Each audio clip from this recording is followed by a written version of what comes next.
Hello students, so welcome back to my channel Riya study strong. और आज हम करने वाले हैं एक्टिव एज पेसिव वॉइस, वो भी बिल्कुल सिंपल तरीके से, सिंपल भाषा में और आसान भाषा में मैं आपको समझाने वाली हूँ। ओके, तो टाइम वेस्ट नहीं करते हैं, सीधा शुरू करते हैं।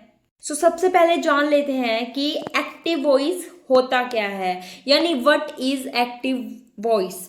अ sentence is in active voice when the subject performs the action. यानी देखो, मैं इंग्लिश हिंदी दोनों में लेके आई हूँ। जिस वाक्य में सब्जेक्ट खुद कार्य करता है उसे एक्टिव वॉइस कहते हैं। ओके, बिल्कुल सिंपल सी डेफिनेशन है, आपको समझ में आ गया होगा। यहाँ एक पिक्चर भी है कि सब्जेक्ट सीधा खुद कार्य करता है यानी एक्शन करता है, तो उसे कहते हैं एक्टिव वॉइस। वो एक्टिव वॉइस होती है। चलो फटाफट से अब इसका देख लेते हैं एक एग्जाम्पल है जैसे Ram writes a letter. Ram एक पत्र लिखता है, ठीक है। इसमें राइट्स, ये सब्जेक्ट खुद कार्य कर रहा है ना, यानी राम खुद लिख रहा है, इसलिए ये है एक्टिव वॉइस। स्ट्रक्चर क्या होता है इसका? सब्जेक्ट प्लस वर्ब होती है प्लस ऑब्जेक्ट होता है। बिल्कुल सिंपल से होते हैं। अब हमने एक्टिव वॉइस तो समझ ली, अब समझ लेते हैं कि पेसिव वॉइस क्या होती है। A sentence is in passive voice when the action is performed on the subject और the focus is on the receiver of the action. यानी जिस वाक्य में कार्य का प्रभाव ऑब्जेक्ट पर पड़ता है या फोकस कार्य के रिसीवर पर होता है उसे कहते हैं पेसिव वॉइस। शायद आपको अभी समझ में नहीं आया होगा, लेकिन जैसे ही हम इसका एग्जाम्पल पढ़ेंगे, सिंपल सा एग्जाम्पल मैं लेके आई हूँ। A letter is written by Ram. Letter लिखा गया है राम के द्वारा, एक पत्र राम द्वारा लिखा जाता है। ओके, तो ये है पेसिव वॉइस का एग्जाम्पल। इसका स्ट्रक्चर क्या होता है? ऑब्जेक्ट होता है सबसे पहले, उसके बाद हेल्पिंग वर्ब। और हाँ, इसमें जैसे एक्टिव वॉइस में थी वर्ब की फॉर्म थी सिर्फ। ओके, इसमें है वर्ब की थर्ड फॉर्म V3, यानी वर्ब की थर्ड फॉर्म, प्लस बाय भी आता है प्लस सब्जेक्ट भी आता है। आप ना इस स्ट्रक्चर को अपनी नोटबुक में नोट कर सकते हो ताकि बाद में आप इन्हें पढ़ सको एग्जाम के टाइम। चलो फटाफट से अब देख लेते हैं की points. In active voice the subject does the action. Active voice में सब्जेक्ट खुद कार्य करता है, ठीक है। एक्टिव वॉइस में क्या होता है कि सब्जेक्ट खुद कार्य करता है, अभी आपने पढ़ा था। और पेसिव वॉइस में क्या होता है? पेसिव वॉइस में कार्य सब्जेक्ट से अधिक महत्वपूर्ण होता है। In passive voice the action is more important than the subject. Active voice और पेसिव वॉइस में इतना ही डिफरेंस है। अब क्विक फॉर्मूला देख लेते हैं। फॉर्मूला यानी जो हमने स्ट्रक्चर देखा था वो, ठीक है। एक्टिव वॉइस में क्या होता है? सब्जेक्ट पहले आता है, उसके बाद वर्ब आता है, उसके बाद आता है ऑब्जेक्ट। लेकिन पेसिव वॉइस में क्या रहता है कि सबसे पहले ऑब्जेक्ट आता है। जो एक्टिव वॉइस में ऑब्जेक्ट सबसे लास्ट में आता है, वो पेसिव वॉइस में सबसे पहले आता है। उसके बाद हेल्पिंग वर्ब आती है, जैसे इज एम आर, ये सब हेल्पिंग वर्ब होती है, वो आती है। उसके बाद आती है V3, यानी वर्ब की थर्ड फॉर्म, उसके बाद वाई, और लास्ट में आता है सब्जेक्ट। चलो अब पढ़ लेते हैं एक्टिव वॉइस और पैसिव वॉइस के basic rule. Active voice rule. In active voice the sentence follows the structure. यानी एक्टिव वॉइस में वाक्य का सामान्य ढांचा होता है। और पेसिव वॉइस रूल पढ़ लेते हैं अब। In the passive voice the object of the action voice becomes the subject of the passive voice. यानी पेसिव वॉइस में एक्टिव वॉइस का ऑब्जेक्ट पेसिव वॉइस का सब्जेक्ट बन जाता है। मतलब जो पेसिव वॉइस में हमारा वो होता है ना ऑब्जेक्ट, जो हमारा एक्टिव वॉइस होती है ना, उसमें जो हमारा ऑब्जेक्ट होता है वो पेसिव वॉइस में सब्जेक्ट बन जाता है ना। इसलिए जैसे देखो, इसके स्ट्रक्चर में हमने पढ़ा था ना कि पहले आता है, इसमें सबसे पहले ऑब्जेक्ट आता है, इसलिए यहाँ पे लिखा है कि पेसिव वॉइस में जो एक्टिव वॉइस का ऑब्जेक्ट होता है वो लास्ट में जाते जाते सब्जेक्ट बन जाता है। अब एग्जाम्पल देख लेते हैं एक्टिव वॉइस और पेसिव वॉइस का। ओके, यहाँ पे आपको साफ साफ डिफरेंस देखने को मिलेगा, बिकॉज यहाँ पे दोनों साथ ही लिखे हैं, ठीक है। इसमें है रिया रीड्स अ बुक। ओके, यहाँ पे सब्जेक्ट क्या है? सब्जेक्ट है रिया, और रीड है वर्ब, और बुक है ऑब्जेक्ट। ओके, वैसे ही पेसिव वॉइस में बुक इज रीड बाय रिया, यानी एक किताब रिया द्वारा पढ़ी जाती है। यहाँ पे एक जो है वो है ऑब्जेक्ट, और ये हेल्पिंग ये वर्ब की थर्ड फॉर्म है।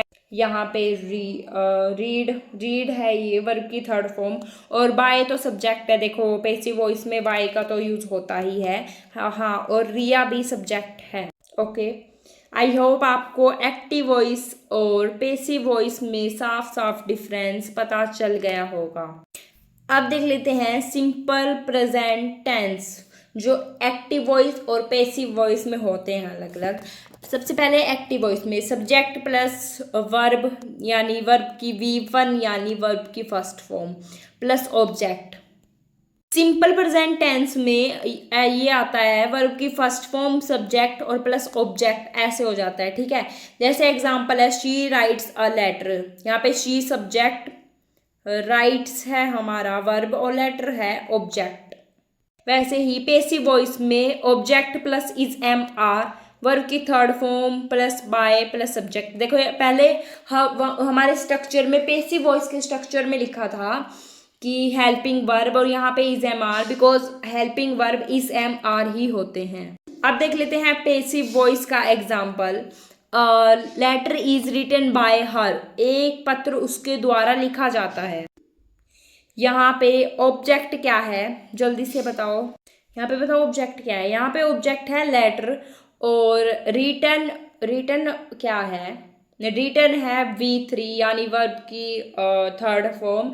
बाय तो इसमें आता ही है, और लास्ट में बच गया सब्जेक्ट, तो सब्जेक्ट है हर।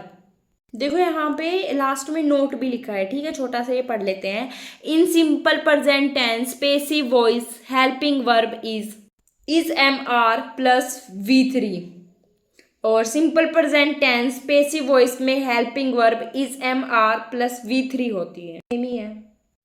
अब हम पढ़ लेते हैं present continuous tense. The tense is used for an action that is happening now and the moment of speaking. इस टेंस का उपयोग उस कार्य के लिए होता है जो इस समय हो रहा हो। आपको प्रेजेंट का मतलब पता ही होगा, जो प्रेजेंट यानी वर्तमान काल, जो इस समय चलता है वही होता है। तो इस टेंस का प्रयोग किसके लिए होता है, उस कार्य के लिए जो इस समय हो रहा हो। यहाँ पे हमारा एक साइड एक्टिव वॉइस का लिखा है और एक साइड पेसिव वॉइस का। ठीक है, पहले पढ़ लेते हैं active voice. Present continuous tense में पढ़ लेते हैं। तो एक्टिव वॉइस में होता है subject plus is am are होता है, वर्ब की फर्स्ट फॉर्म यानी V1 होती है, इसमें आ जाता है plus ING plus object. Okay, मतलब इसमें ना टेंस जैसा ही होता है जैसे हमारे टेंस में होता है। और अगर आपने मेरी टेंस की वीडियो नहीं देखी है तो आप मेरे चैनल पे जाके देख सकते हो, उसमें मैंने बिल्कुल डिटेल से आपको टेंस समझाए हैं। ओके, तो उसमें अगर आपने वो वीडियो देख ली उसके बाद ये आपको अच्छे से समझ में आ जाएंगे। सेकंड है subject plus is am are, verb की फर्स्ट फॉर्म। ओके, सेम ही है। Riya is writing a letter, Riya एक पत्र लिख रही है। यहाँ पे सब्जेक्ट है रिया और ऑब्जेक्ट है लेटर। ठीक है, रिया ने ऑब्जेक्ट लिखा, यानी रिया ने लेटर लिखा। बीच में आ रहा है इज आ रहा है, वो है हेल्पिंग वर्ब, और ये जो हमारा राइटिंग है ये है V1 plus ING। Okay, verb की फर्स्ट फॉर्म राइट की राइट और ING लगाया है बिकॉज इसमें लगता है एक्टिव वॉइस के प्रेजेंट कंटिन्यूस टेंस में। सो अब पढ़ लेते हैं passive voice. Okay, object plus is am are being. हाँ देखो, इसमें आ जाता है एक नया वर्ड जो कि होता है बीइंग, और V3 plus by plus subject, object plus is am are plus being, ये सेम, ताकि आप दो बार पढ़ लो ना तो आपके थोड़ा मतलब अच्छे से आपको समझ में आ जाए, इसलिए मैंने दो बार लिखे हैं। इसका एग्जाम देख लेते हैं, एग्जाम्पल देख लेते हैं। Letter is being written by Riya. Okay, object क्या है यहाँ पे लेटर, और इज एम आर यानी हेल्पिंग वर्ब, बीइंग लिखा है बिकॉज बीइंग इसमें लिखते हैं। V3 written by. Okay, subject क्या है, वो है रिया। चलो गाइस, अब पढ़ लेते हैं प्रेजेंट कंटिन्यूस टेंस के important rules. Okay, The helping verbs is MR are used according to the subject। यानी helping verb is MR का प्रयोग सब्जेक्ट के अनुसार होता है कि कौन सा सब्जेक्ट है, मतलब किस सब्जेक्ट के साथ किस हेल्पिंग वर्ब का यूज होगा, ये आपको ये सोचना पड़ेगा। जैसे देखो मैं आपको एक बता दूं, एम जो होता है हमारा, जो हमारा एम सब्जेक्ट होता है, इसका यूज होता है हमेशा आई के साथ, हमेशा। Okay, second, the main verb in passive voice is always used in V3 form. यानी पेसिव वॉइस में मेन वर्ब हमेशा V3 यानी वर्ब की थर्ड फॉर्म में होती है। आपने पढ़ा होगा कि पेसिव वॉइस में जो हमारी वर्ब होती है वो हमेशा होती है V3 यानी वर्ब की थर्ड फॉर्म। ठीक है, यहाँ पे हम देख लेते हैं सब्जेक्ट कि कौन से सब्जेक्ट में कौन सी हेल्पिंग वर्ब लगेगी। ये समझ लो, आई के साथ हमेशा एम। ठीक है, ये कभी नहीं बदलेगा, जहां भी आई दिखे वहां लगा दो आप हेल्पिंग वर्ब, वो भी एम। ठीक है, ही शी इट, इन तीनों सब्जेक्ट के साथ सिर्फ लगेगी इज लगेगा हमारा helping verb. We you they, इन सब के साथ लगेगा आर। सिंपल, आपको समझ में आ गया होगा। ठीक है, आई होप आपको याद हो गया हो। लेकिन अगर आपको याद नहीं हुआ है तो आप वीडियो को पॉज करके अपनी नोटबुक में भी इनको लिख सकते हो, ताकि आप एग्जाम के टाइम इसे याद करके जा सको। देखो, रिमेंबर, ये याद रखना, वर्ब की फर्स्ट फॉर्म प्लस ING कैसे लगाते हैं। जैसे राइट का राइटिंग बन गया, और प्ले का बन गया प्लेइंग। तो चलो स्टूडेंट्स, अब हम पढ़ लेते हैं present perfect tense। okay, this tense is used for an action that started in the past and is still connected to the present। इस tense का उपयोग उस कार्य के लिए होता है जो भूतकाल में शुरू हुआ और वर्तमान से जुड़ा हुआ हो। ठीक है, देखो जो मैंने टेंस की वीडियो पढ़ाई थी उसमें मैंने अच्छे से समझाया था कि प्रेजेंट परफेक्ट टेंस और भी सब टेंसेस के बारे में समझाया था। तो आप मेरी वो वीडियो देख लेना, फिर आपके ना और अच्छे से समझ में आ जाएंगे। ठीक है, उसमें मैंने बताया था इसकी कि जो प्रेजेंट परफेक्ट टेंस होता है ना, वो इस टेंस का उपयोग होता है उस कार्य के लिए जो भूतकाल से शुरू हुआ और वर्तमान से जुड़ा हुआ। अभी अच्छे से समझने के लिए इसके एग्जांपल आपको नीचे देखने को मिलेंगे। पहले देख लेते हैं एक्टिव वॉइस और पेसिव वॉइस में इसमें क्या क्या होता है। सब्जेक्ट प्लस इसमें लगता है हैज हैव, प्लस इसमें वर्ब की थर्ड फॉर्म प्लस ऑब्जेक्ट लगता है। ओके, दो बार लिखा है, subject plus has have plus verb की third form plus object.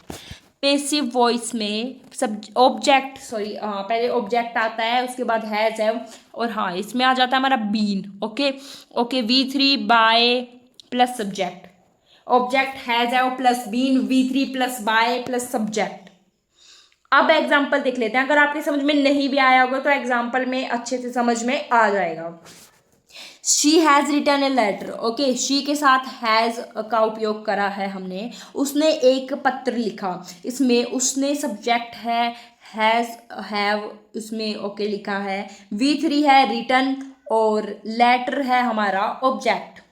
Okay, वैसे ही पेसिव वॉइस में एग्जाम्पल में letter has written been, letter has been written by her, यानी एक पत्र उसके द्वारा लिखा गया है। यहाँ पे हैज आपका वो यूज हुआ है, ऑब्जेक्ट है लेटर, बीन इसमें यूज होता है हैज हैव के बाद, V3 का यूज करा है रिटन में, बाय भी लिखा है, सब्जेक्ट भी लिखा है। ओके, चलो फटाफट से देख लेते हैं इसके important rules. Has is used with he she it singular subject. Has का यूज होता है ही शी इट ऐसे सिंगुलर सब्जेक्ट के साथ। ऐसे ही have is used with I we you they plural subject. जो प्लूरल सब्जेक्ट होते हैं उसके साथ होता है हैव का use. The main verb in passive voice is always in V3। Passive voice में जो मेन वर्ब होते हैं वो हमेशा होती है V3। ओके, देखो इसी में भी V3 ही थी। यहाँ पे पढ़ लेते हैं सब्जेक्ट हेल्पिंग वर्ब, ही शीट के साथ हमेशा होगा हैज़ का, और आई वी यू दे का होगा हैव का। ओके, अगर आपको याद नहीं होगा ये भी कि सिंगुलर सब्जेक्ट और प्लूरल सब्जेक्ट, तो आप ये भी सीधा याद कर सकते हो। अभी अपनी कॉपी में नोट डाउन कर लो, बाद में याद कर लेना कि ही शीट के साथ हमेशा हैज़ का और आई वी यू दे के साथ हमेशा हैव का उपयोग होगा।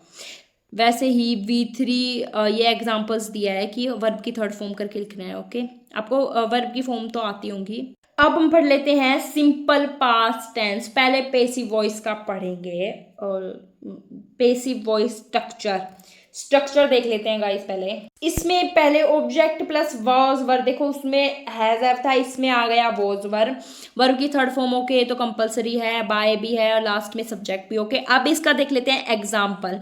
अ letter was written by Ravi. यहाँ पे ऑब्जेक्ट क्या है, लेटर है, वॉज वर्ब का यूज हुआ है ओके, और V3 है, रिटन बाय, और सब्जेक्ट है हमारा रवि। चलो वैसे ही देख लेते हैं एक्टिव वॉइस का स्ट्रक्चर। सब्जेक्ट प्लस इसमें आएगा V2 यानी वर्ब की second form plus object. Ravi wrote a letter, Ravi ने एक पत्र लिखा है। यहाँ पे सब्जेक्ट क्या है, रवि है, और V2 यानी वर्ब की सेकंड फॉर्म है रोट, और ऑब्जेक्ट है लेटर। इनके मोर एग्जाम्पल पढ़ना हो तो पढ़ सकते हो। She close the door was close by she. इस साइड हमारे एक्टिव वॉइस हैं, इस साइड पेसिव वॉइस है। चलो पढ़ लेते हैं इंपॉर्टेंट रूल्स। वॉज का प्रयोग ही शी इट यानी सिंगुलर सब्जेक्ट के साथ होता है। वैसे ही वर का प्रयोग वी यू दे यानी प्लूरल सब्जेक्ट के साथ होता है। मेन वर्ब हमेशा V3 फॉर्म में होती है ओके। मेन वर्ब यानी पेसिव वॉइस में जो मेन वर्ब होती है वो। हेल्पिंग वर्ब, इसमें देख लेते हैं कि ये हेल्पिंग वर्ब कैसे लगेगी। जैसे आई, ही, शी, इट, इन सब के साथ हमेशा लगेगी वॉज। वी यू दे, इन सब के साथ हमेशा लगेगा वर ओके। सो आप इन्हें नोट डाउन कर लो वीडियो को पॉज करके।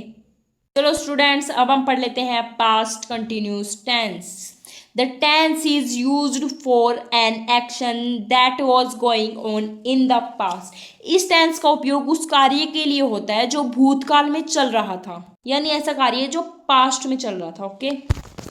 एक्टिव वॉइस स्ट्रक्चर देख लेते हैं। सब्जेक्ट प्लस वॉज वर्ब, उसके बाद वर्ब की फर्स्ट फॉर्म प्लस ING का यूज होगा, उसके बाद लास्ट में आएगा हमारा ऑब्जेक्ट। जैसे एग्जाम्पल देख लेते हैं, मेन आपको समझ में आएगा एग्जाम्पल से। She was reading a letter, यहाँ पे शी है सब्जेक्ट, वॉज वर्ब इसमें यूज होता है इसलिए वॉज का यूज हुआ है। और देखो ये शी के साथ किसका यूज हुआ है, वॉज का। हमने पढ़ा था कि शी के साथ वॉज का ही यूज होता है, ही, शी, इट, इन सब के साथ। और राइटिंग ये है वर्ब की फर्स्ट फॉर्म प्लस ING इसलिए आया है, और लेटर है ऑब्जेक्ट। ऐसे ही पढ़ लेते हैं पेसिव वॉइस का structure. Object plus was verb, इसमें आ जाता है बीइंग ओके, प्लस वो यानी वॉज वर्ब लिखेंगे ना हम सेंटेंस में, उसके बाद हमें लिखना है बीइंग, उसके बाद वर्ब की third form plus by plus subject. A letter was being written by her यानी एक पत्र उसके द्वारा लिखा जा रहा था ओके। ऑब्जेक्ट है यहाँ पे लेटर, वॉज वर्ब यूज हुआ है, बीइंग भी लिखा गया है वॉज वर्ब के साथ, और V3 है रिटन बाय, और सब्जेक्ट है हर। देखो यहाँ पे ना भी वो सेम ही लिखे हैं कि इम्पोर्टेंट रूल, वॉज का उपयोग ही, शीट, सिंगुलर ओके। मतलब ये है आपका ताकि आप 2 बार पढ़ो तो आप अच्छे से समझ सको, और क्या पता आपके याद भी हो जाए। तो आप एक बार इनकी रीडिंग कर लो। चलो अब पढ़ते हैं सिंपल पास्ट टेंस। मेरे को पता है वीडियो थोड़ी लंबी हो रही है, लेकिन हम देखो एक्टिव और पेसिव वॉइस बहुत मतलब बड़ा वो है, आप मान सकते हो कि बहुत बड़ा चैप्टर है ठीक है। तो उसके लिए अगर हम इसको 25 मिनट में भी समझ रहे हैं ना तो वो भी मतलब सही है। हम 25 मिनट में अगर हमें समझ में आ रहा है तो बहुत अच्छी बात है। अब सिंपल पास्ट टेंस में क्या होता है, this tense is used for an action that was completed in the past. इस टेंस का उपयोग उस कार्य के लिए हो रहा है जो भूतकाल में पूरा हो चुका है। चलो फटाफट से देख लेते हैं इसका structure. Subject plus V2 verb की सेकंड फॉर्म आएगी इसमें plus object. Passive voice structure, object plus was verb plus V3 plus by plus subject. देखो इसमें भी वॉज वर्ब का ही यूज होगा। यहाँ पे एग्जाम्पल दिए, शी रोट अ लेटर, उसने एक पत्र लिखा। यहाँ पे letter was written by her, एक पत्र उसके द्वारा लिखा गया। चलो एक बार फिर से पढ़ लो इम्पोर्टेंट रूल और हेल्पिंग वर्ब किसका कहाँ यूज होगा। ये मोर एग्जाम्पल्स भी है यहाँ पे। चलो एग्जाम्पल नहीं पढ़ेंगे अभी, मैं एग्जाम्पल आप पढ़ सकते हो। पॉइंट्स टू रिमेंबर पढ़ लेते हैं ओके। ये बहुत बिकॉज इम्पोर्टेंट होते हैं हमारे एग्जाम्पल के लिए, सॉरी एग्जाम के लिए ये बहुत इंपॉर्टेंट होते हैं। पास्ट टेंस में एक्शन भूतकाल में पूरा हो चुका होता है, इसमें टाइम वर्ड्स का उपयोग होता है, जैसे yesterday, last week, last year, ago, in 2010 etcetera. Past tense होता है ना, इसमें होता है इन सब का यूज। चलो अब पढ़ लेते हैं simple future tense. This tense is used for an action that will happen in the future. इस टेंस का उपयोग उस कार्य के लिए होता है जो भविष्य में होगा। ओके तो एक्टिव वॉइस में इसका स्ट्रक्चर क्या होता है, सब्जेक्ट प्लस, हाँ इसमें आ जाता है विल। ओके इसमें नई हेल्पिंग वर्ब आ गई जो कि है विल। सबसे पहले सब्जेक्ट, उसके बाद विल, उसके बाद वर्ब की फर्स्ट फॉर्म, ओके उसके बाद आता है लास्ट में ऑब्जेक्ट। जैसे एग्जांपल से आ जाएगा, अच्छे से समझ, एग्जांपल देख लेते हैं पहले। She will write a letter, वो एक पत्र लिखेगी। इसमें subject she, will helping verb, write verb है और लेटर है ऑब्जेक्ट। वैसे ही हम पढ़ लेते हैं पैसिव वॉइस का structure, object plus will plus be. Yes इसमें आ जाता है विल के साथ बी, यानी विल के बाद हमें लिखना है बी, उसके बाद V3 plus by plus subject. A letter will be written by her, एक पत्र उसके द्वारा लिखा जाएगा। यहाँ पे अ लेटर ऑब्जेक्ट, विल है हमारी हेल्पिंग वर्ब है और विल के साथ बी का यूज होता है इसलिए यहाँ पे करा है। रिटर्न V3 है, बाय इसमें पैसिव वॉइस में यूज होता है इसलिए हर है हमारा सब्जेक्ट। देखो यहाँ पे सिर्फ एक ही हेल्पिंग वर्ब होती है विल बी, और विल भी होती है सिर्फ पैसिव वॉइस जो होती है उसमें यूज होती है। वो सबके साथ होती है, बेशक से आई हो, वी हो या ही, शी, इट, यू, दे, इन सब के साथ यूज होगा will be will be will be. Okay important rules पढ़ लेते हैं। Will is used with all subject, जो भी सब्जेक्ट होगा उसके साथ सबका किसका यूज होगा, विल का। Be is use in some form, will be मतलब जो बी होगा यानी विल बी का यूज किसके साथ होगा, किसी किसी सब्जेक्ट के साथ ही होगा लेकिन सबके साथ नहीं होगा। मेन वर्ब हमेशा V3 की फॉर्म में होगी। ओके मोर एग्जाम्पल है यहाँ, जैसे she will sing a song, okay they will completed the work, he will help you, we will visit the Taj Mahal, Riya will read a book. इस साइड एक्टिव वॉइस और इस side passive voice. चलो अब देखते हैं पॉइंट्स टू रिमेंबर फटाफट से। Simple future tense passive voice में स्ट्रक्चर हमेशा रहेगा, ये हमारा स्ट्रक्चर यहाँ पे दिया है, object plus will plus be plus V3 plus by plus subject. Don't forget to use the third form of the main verb, कभी भी मेन वर्ब की जो है थर्ड फॉर्म यूज करना मत भूलना। चलो अब पढ़ लेते हैं एक्टिव और पैसिव वॉइस का इम्पोर्टेंट रूल्स, जो भी होते हैं वो सब हम कवर करने वाले हैं। यानी एक्टिव और पैसिव वॉइस की जो भी है हमारा, वो हम इस वीडियो में आज कवर करके ही रहेंगे। हमारी हो जाएगी अब वीडियो खत्म जल्दी ही। रूल 1 देखते हैं। In active voice the subject performs the action, active voice में सब्जेक्ट स्वयं एक्शन करता है। Okay example, Riya writes a letter, Riya एक पत्र लिखते हैं, ये है एक्टिव वॉइस का एग्जाम्पल। सब्जेक्ट है रिया, सो वो खुद एक्शन यानी खुद लेटर लिख रही है, इसलिए ये हमारा रूल है एक्टिव वॉइस का। सेकंड है हमारा पैसिव वॉइस का rule, the action is perform on the subject, जो भी एक्शन होगा, जो भी कार्य होगा वो सब्जेक्ट पर किया जाएगा। जैसे a letter is written by Riya, Riya एक लेटर लिख रही है, ठीक है, एक पत्र रिया द्वारा लिखा जाता है, तो रिया ने क्या लिखा है, पत्र। ये है पैसिव वॉइस का एग्जाम्पल। रूल 3 है इन passive voice the object of passive in passive voice the subject of active voice becomes the subject, यानी पैसिव वॉइस में एक्टिव वॉइस का ऑब्जेक्ट पैसिव वॉइस का सब्जेक्ट बन जाता है। यानी जो भी एक्टिव वॉइस में जो सब्जेक्ट पहले होता है और पैसिव वॉइस में वो सब्जेक्ट बन जाता है ऑब्जेक्ट। यहाँ पे एक्टिव वॉइस का ऑब्जेक्ट क्या बन रहा है, सब्जेक्ट। ऐसे ही इसका ये ऐसे भी होता है और ऐसे भी होता है, यानी ऑब्जेक्ट सब्जेक्ट सब्जेक्ट ऑब्जेक्ट ऐसे हो जाता है। आई होप आपको ये वाला पॉइंट समझ में आ गया होगा। अब देख लेते हैं rule number 3, the main verb in passive voice is always used in its third form V3। Passive voice में मेन वर्ब की हमेशा तीसरी फॉर्म का उपयोग होता है। एग्जाम्पल्स ये दिए हैं, राइट, रिटन, ईट, ईटन और do, done, made, make, made. ये सब क्या है, ये है V3 यानी वर्ब की थर्ड फॉर्म। इस साइड V1 वर्ब की फर्स्ट फॉर्म लिखी है, इस साइड V3 यानी वर्ब की थर्ड फॉर्म लिखी है। अब है हमारा rule number 5, used by plus subject in passive voice. Passive voice में बाय प्लस सब्जेक्ट का प्रयोग होता है। Example, book is read by me, एक किताब मेरे द्वारा पढ़ी जाती है। By is optional when subject is not important. ये बाय क्या है, ये है ऑप्शनल।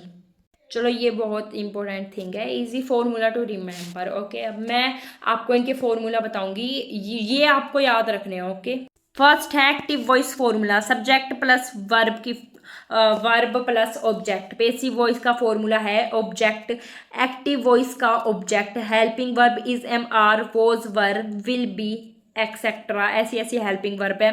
V3 वर्ब की third form, by plus subject, ये लास्ट में सब्जेक्ट आ गया, एक्टिव वॉइस का सब्जेक्ट। लास्ट में है क्विक रिमेंबर, ऑब्जेक्ट को आगे लाओ, हेल्पिंग वर्ब लगाओ, वर्ब की थर्ड फॉर्म लगाओ और बाय प्लस सब्जेक्ट लगाओ, ये हमारी बन जाएगी passive voice. Okay, I hope आपको एक्टिव वॉइस और पेसिव वॉइस समझ में आ गई होगी। अगर आपको समझ में आई हो और वीडियो पसंद आई हो तो हमारे चैनल को सब्सक्राइब करना भी मत भूलना और वीडियो को लाइक करना, और हाँ, अपने दोस्तों के साथ शेयर करना भी बिल्कुल मत भूलना। और देखो, मैंने आपको जल्दी ही करवा दिए हैं, बिकॉज एक्टिव और पैसिव वॉइस बहुत मतलब देर वाला काम है, लेकिन मैंने आपको थोड़ी सी देर में ये करवा दिए हैं। ठीक है, मिलते हैं कल एक नई वीडियो के साथ। तब तक के लिए bye bye, thank you so much for watching, bye.